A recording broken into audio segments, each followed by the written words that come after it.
Shadows of Faith. Unveiling the silenced stories of religious persecution in China. In a land of ancient traditions and soaring modernity, a silent struggle unfolds, hidden from the gaze of much of the world. This is a story not of grand battles or political upheavals splashed across headlines, but of quiet courage in the face of relentless pressure, a tale woven with threads of faith, resilience, and the crushing weight of a state determined to control not just its people, but their very souls. For many in the West, the image of China is one of economic might, technological prowess, and a global superpower on the rise.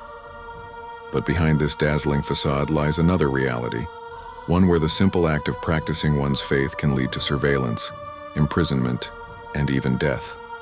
The seeds of this conflict are sown deep in history.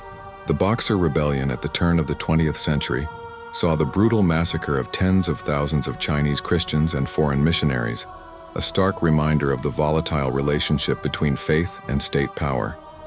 And throughout the 20th century, under different political regimes, this tension persisted.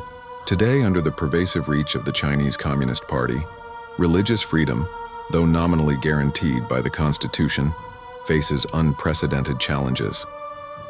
The government's policy of sinicization aims to bring all religions in line with party ideology, demanding absolute loyalty and control.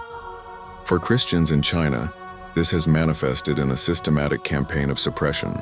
Churches, both those registered with the state and the countless house churches meeting in secret, have become targets. Crosses are forcibly removed from steeples, a symbol of faith erased from the public landscape. But the oppression goes far beyond mere aesthetics. There are documented cases, heartbreaking and infuriating, of churches being demolished, torn down brick by brick, often with little or no warning. And tragically, this destruction has, on occasion, come at a terrible human cost. The case of Ding Cuimei in 2016 stands as a stark testament to the brutal reality some face. A woman, attempting to protect her church in Henan province, was buried alive by a demolition crew. A life extinguished for standing firm in her faith. This is not an isolated incident. It is a chilling example of the extreme measures taken to silence and control religious expression. Beyond the destruction of physical spaces, the persecution extends to individuals. Pastors and church leaders who resist state control face imprisonment, often on fabricated charges. Congregants are subjected to surveillance, their every move monitored by an intricate network of cameras and informants. The simple act of attending an unregistered church service can lead to harassment, fines, or worse. In China, the narrative is tightly controlled. State-run media either ignores these stories of persecution or frames them as necessary measures to maintain social order and combat illegal activities. The Great Firewall of China shields its citizens from much of the outside world's information, creating a vacuum where these injustices can continue largely unnoticed by the global community. This control of information is also evident in the state's use of the death penalty. China executes more people than all other countries combined, though the exact number remains a state secret.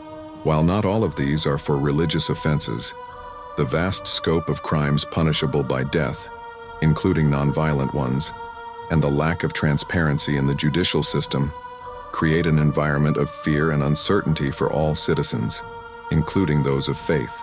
This is not simply a matter of religious freedom, it is a fundamental question of human rights.